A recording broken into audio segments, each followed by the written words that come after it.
ఆంధ్రప్రదేశ్లోని ఒక నిర్మలమైన గ్రామంలో కొబ్బరి చెట్లు, ఆకాశంలో పక్షుల కలకలలు మరియు ఉదయం ఒక అద్భుత వాతావరణం ప్రసరిస్తుంది.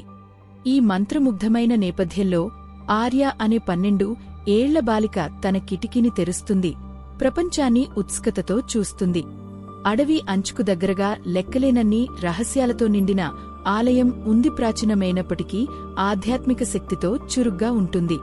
ప్రతి సాయంత్రం ఆలయం యొక్క కదలికలు, కథలు మరియు పురాణాలను గుర్తుచేసుకునే తెలివైన వ్యక్తి అయిన ఆమె తాత ఆమెతో ఆకర్షణీయమైన కథలను పంచుకుంటారు.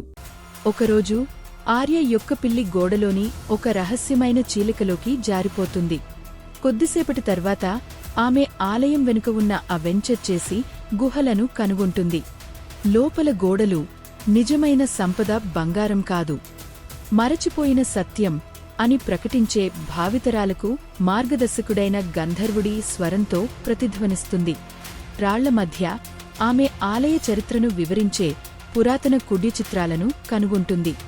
ఆమె గతంలోని పదాలను భవిష్యత్తు కోసం విలువైన పాఠాలుగా మార్చడం నేర్చుకుంటుంది. ఆ సాయంత్రం ఒక మర్రి చెట్టు క్రింద ఆర్య తన కథను గ్రామస్తులతో పంచుకుంది. వారి జ్ఞాపకాలను పునరుజ్జీవింపజేసే మరియు సమాజ స్ఫూర్తిని పెంపొందించే కథనం.